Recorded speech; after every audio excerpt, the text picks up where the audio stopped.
Hi, everyone, and welcome back. In this episode, we have another great guest.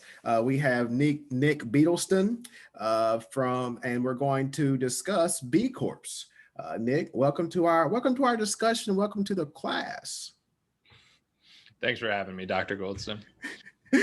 So, just to get started, could you introduce yourself and talk about your organizations and the great things that you're doing? Yeah, yeah. Well, hey, everybody. Like you said, my name is Nick Beadleston. I'm a founding partner over at Good Impacts. We're a relatively small but growing consulting firm up here in northern Michigan in the United States. And we work with a number of small and mid-sized businesses all across the country and in a few other places in Europe and Central America. And our work is really about meeting those small and mid-sized businesses where they're at along their impact journey. So helping them identify ways in which they can have a positive influence on the communities they serve, sell, and work in, positive influences across their entire supply chain, and for the environmental systems that we really rely on and they really rely on. So our work is really about helping these small and mid-sized businesses take that next step on their impact journey. What is it going to take to move them forward one incremental step at a time? Whether that's, like I said, identifying new ways to get involved or assessing and developing programs or projects that they can pursue over time to really hit some of those impact goals that they're looking at. Excellent. Thank you for that. So, as I ask all the guests, uh, my first question is, what is your definition of sustainability? And second, what would be your top two SDGs? Yeah, that's a fantastic question and not a simple one because there That's are why I there. ask everybody. It's good though. It definitely helps frame up someone's position on some of these much larger issues. Mhm. So many folks, when they talk about sustainability, what they actually mean is financial longevity. Can they, if they get into this business or if they pursue this model or strategy, can they continue to do it in the long run? And true sustainability in say the commonly held UN definition, meeting the needs of today without compromising the needs of tomorrow, is really about understanding and accounting for all the negative externalities that your business creates.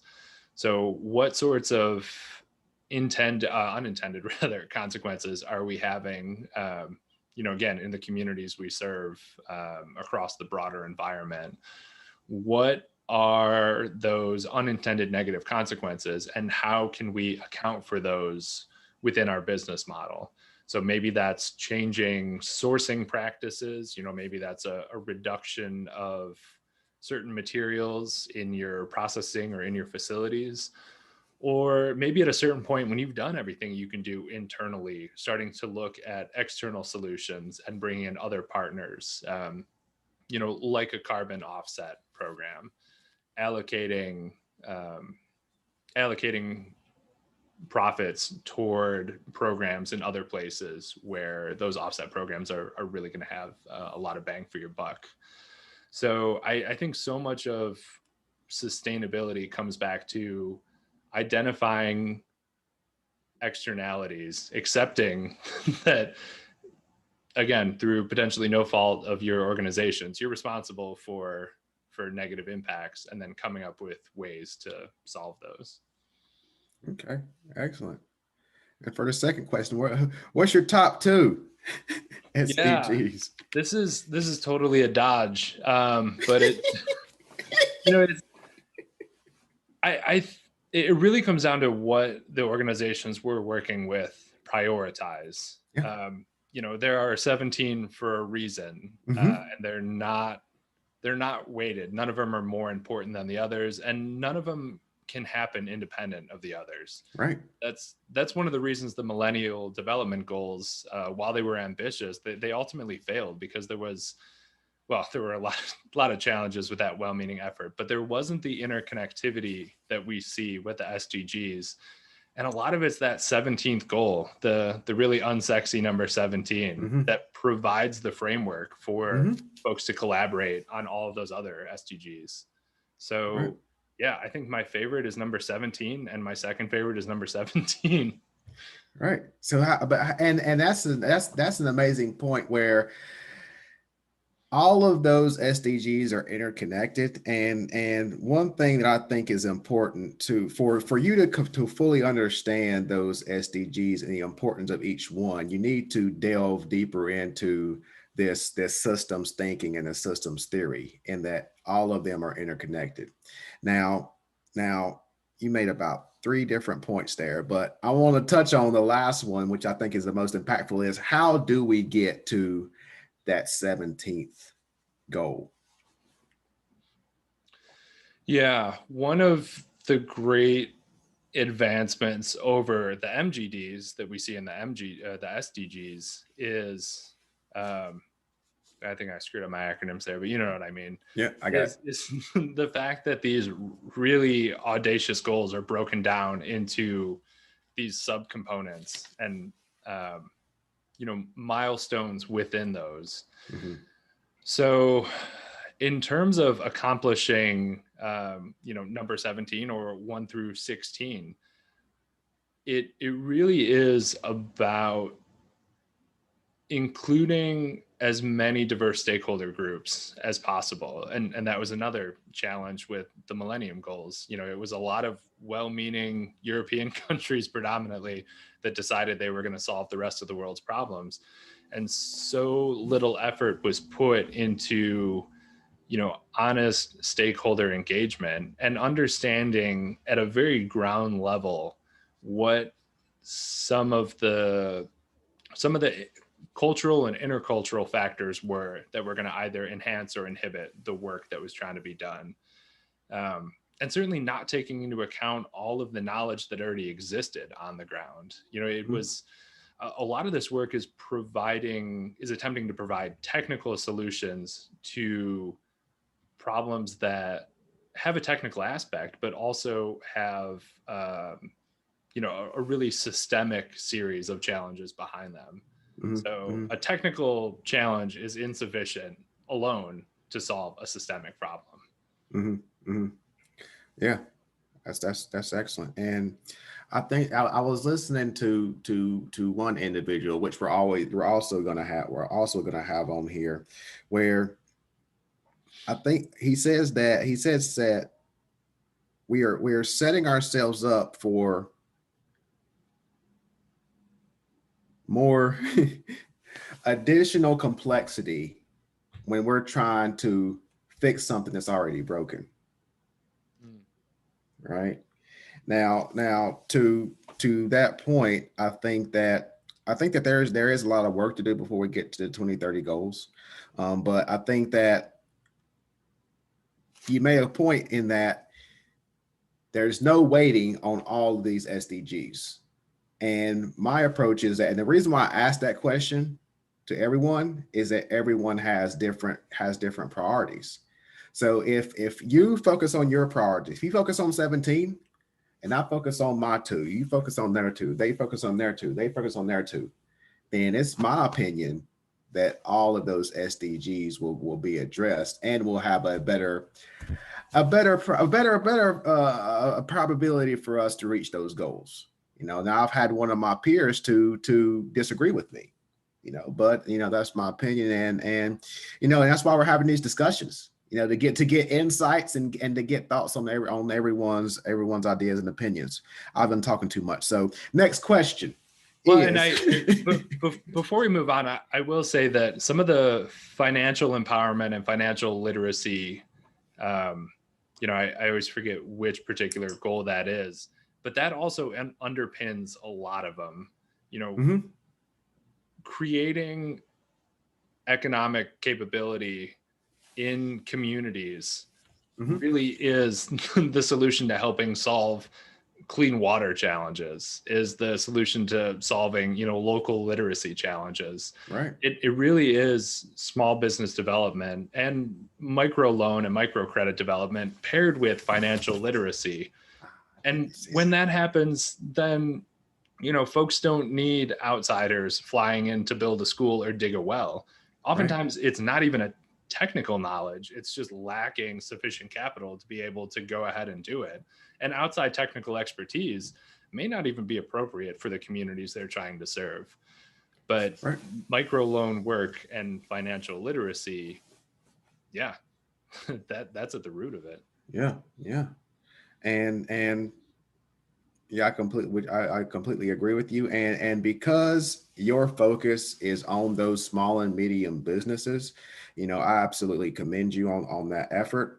And so for those who are unaware of the term, what are you talking about when you talk about this term B Corps? What does that mean?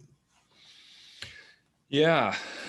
So the BCorp certification is a certification, and it's monitored, administered by a U.S.-based nonprofit.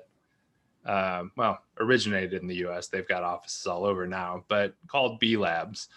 And so this certification is not dissimilar from some other certifications that folks might be familiar with, like organic or like fair trade, or a number of, material compliance standards, but or compliance certifications, Rainforest Alliance and things like that. But the B Corp certification is a much more encompassing and holistic certification for all of, both those negative and positive externalities that we talked about, the unintended or intended good or bad consequences happening both within and outside of the company. And so at the root of that certification is about 150 question assessment. And then how a company does on that assessment gives them an overall score. And so in order to become a certified B Corp, they need to have a minimum of 80 points on this score, which I believe goes up to, at least so far, a very theoretical 200. But most conventional businesses, if they took the assessment, they'd come in at around, between 50 and 56 points. The minimum standard for being certified as a benefit corporation, a business which really focuses on public good and takes these things into account, that minimum score is 80. And so a lot of companies fall in between that 80 and 100, and there are some really exemplary companies. Ones people are familiar with: Patagonia, Ben and Jerry's, Kickstarter's another B Corp. They're 100 plus, but. And I think it's also really important to understand the difference between B Corp certification and benefit corporations. They're closely connected, but they are separate. B Corps, like I said, they're a certification. You go through a process, you go through a recert every few years.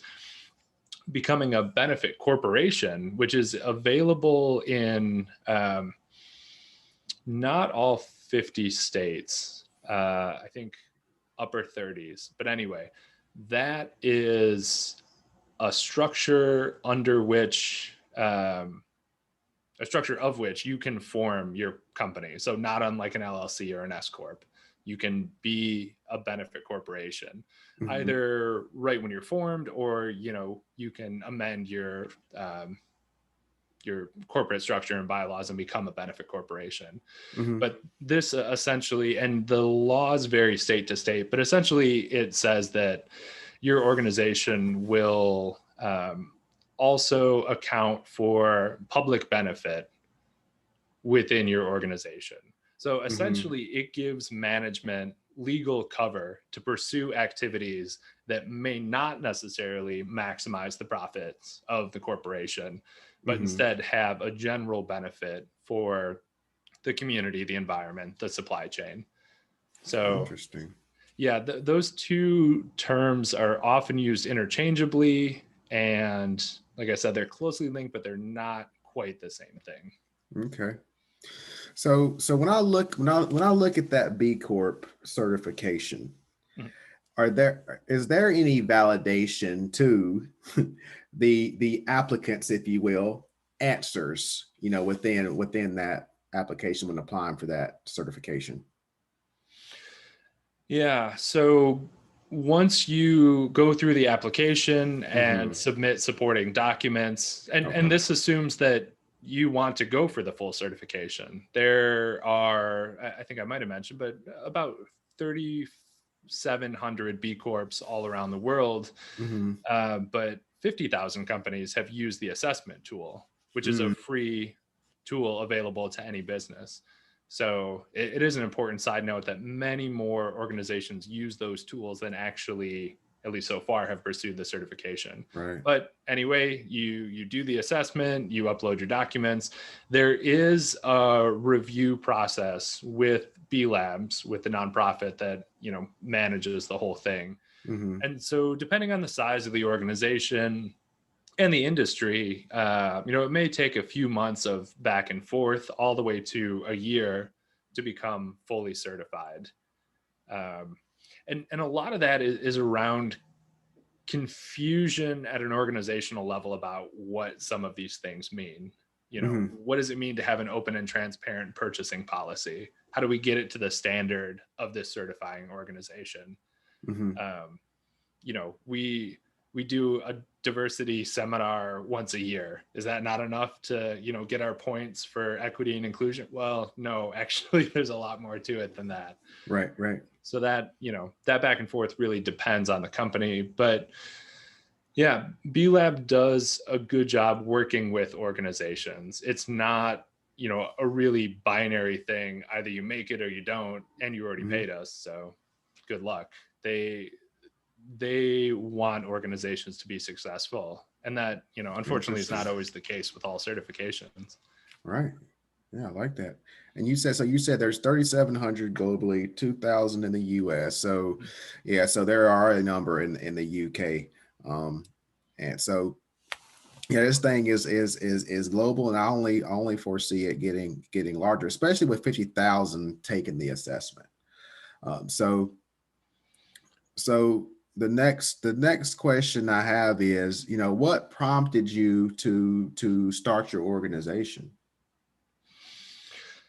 So a lot of my expertise in supply chain development um, really comes from the specialty coffee industry. I was working with a nonprofit that focused on coffee community development initiatives. And so they were created and funded by a number of small and mid-sized coffee companies. Some of them, I believe, have nationwide distribution, but really, really regional companies. Definitely not on that Starbucks level. Um, but they were doing and are doing incredible work. And like many food and beverage industries, the margin for coffee roasters is incredibly small. It's a $50 billion a year industry globally. But so much of of the profit in that industry is sort of lost in the middle in Mhm. transition. So when it comes to the cafes that consumers are used to seeing, or the coffee roasters that they're used to buying from, the profit margins are so slim. Mhm. Um, but here was a group of companies that had banded together to use their really minimal resources to do what they felt was morally and ethically the correct thing. They felt like it was their obligation to support the producers that they were purchasing from in South and Central America, in Africa, in Asia. And so it really opened me up to the incalculable good that small and mid-sized businesses can do, particularly when they work together. Mhm. And it really negated this argument that a lot of folks will make. We'd love to get involved in those issues, but we just don't have the money. Mhm. and this nonprofit and this group of companies, they didn't start by digging 50,000 wells. They started at a very small level with a few communities that they could work with and continue to grow.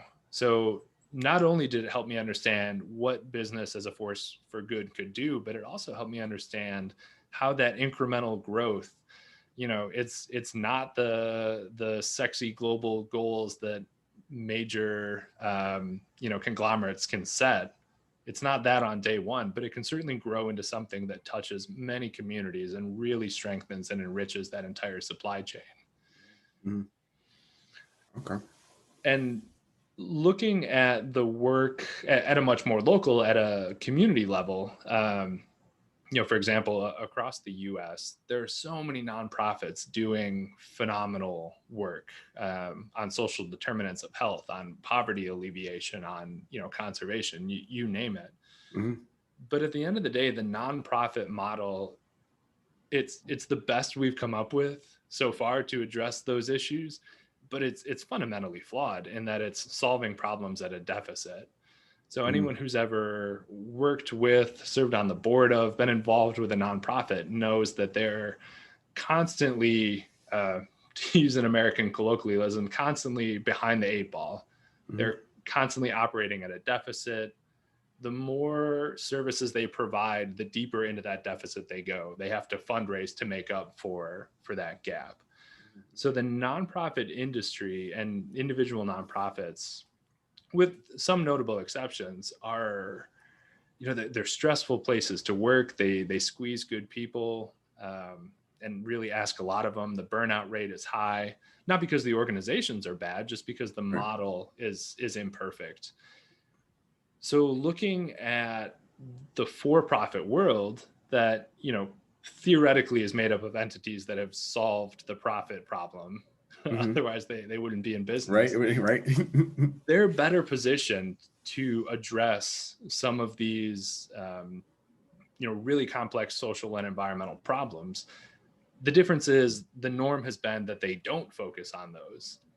Mhm. And we're seeing that change. It's been a slow and long time come and change, but market signals and consumer pressure and rising leadership of a younger age and different value set is really driving those ethos forward in businesses.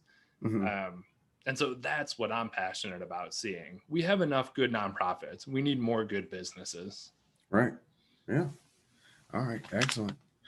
So, have you, how do you see what you're doing with a working with mission driven organizations? How do you see your experience being transferred to an entrepreneur within the fashion industry, for example?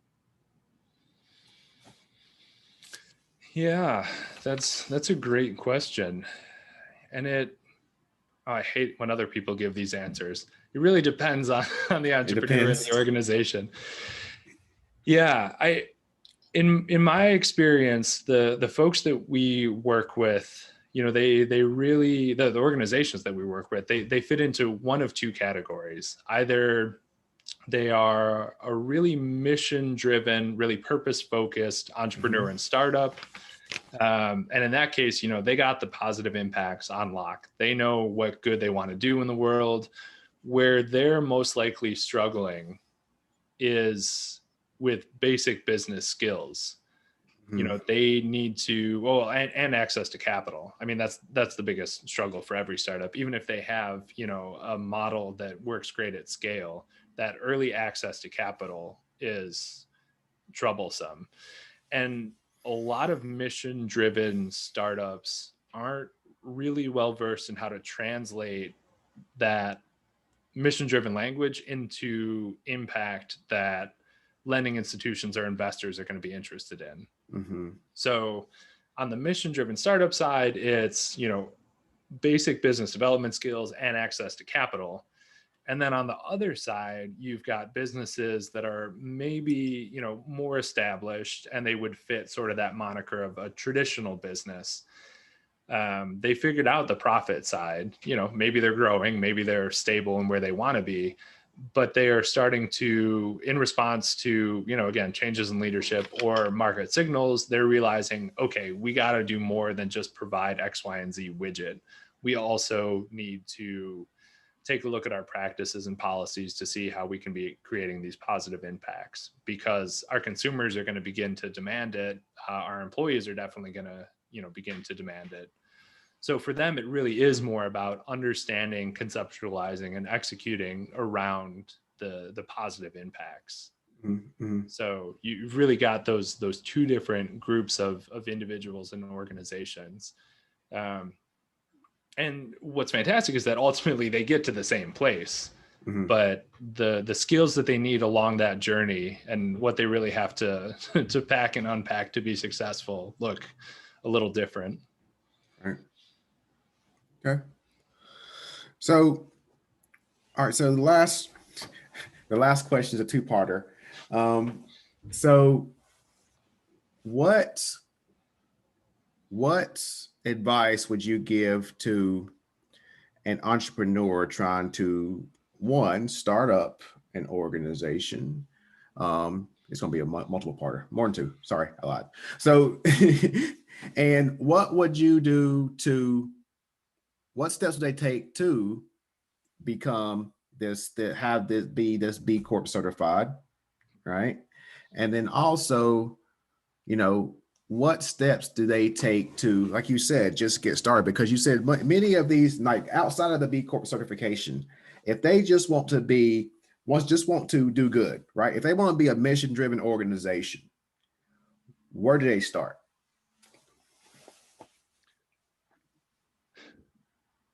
Yeah, I think it's less about where do they start and more about when do they start. And it's right now, it's today. What is the minimum viable change you can create? And it doesn't have to be, in a community in Honduras where you source your materials from. It can be right in your own community where you already have roots and connections and a reputation. I think some of those far-flung positive impacts, are a little sexier, so folks like to focus on that, and that's a critical place for organizations of any size to grow to, is having great and transparent and equitable supply chains. But yeah, start local and start right now, and start small. This is, Mm-hmm. we lionize these multinationals with incredible, 2030 commitments and, carbon neutral by whenever. And that's important. We absolutely need that. And there are a litany of both supports and watchdog organizations for those multinationals. But it all has to start small. Mm-hmm.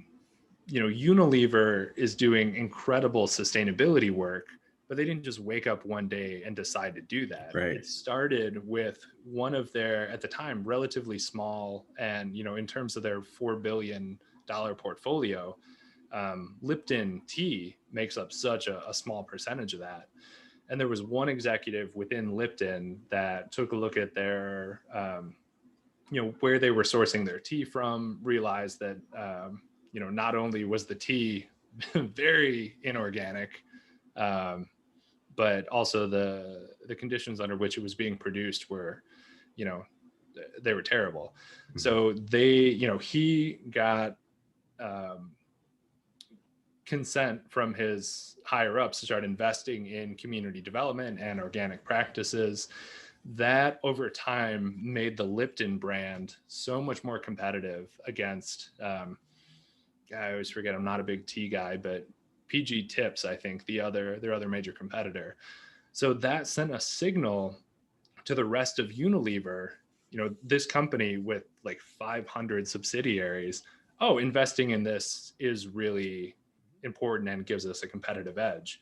So, even though this experiment was a couple of $1 million, scaling it proportionally to the full Unilever, it was a really tiny experiment. Right. They started so small. And I think we let great be the enemy of good, which is why we're called good impacts. But I think it's really important to remember that small is simple and simple is scalable, and scalable is huge. Mm-hmm. So it's about starting with the smallest experiment that you possibly can, and then learning from that. I really advise clients, especially when they're early on, not to talk about it in terms of a new project or a new program, but to talk about it, especially when they're getting permission or the resources that they need, as an experiment.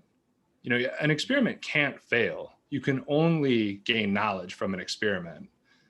So when you frame it that way, that gives folks within an organization the license that they need to, you know, to start, to make that smallest viable change, and then to learn from that and grow and eventually spread it across the organization. And not just whatever project or program, but the entire mentality that's behind doing that work.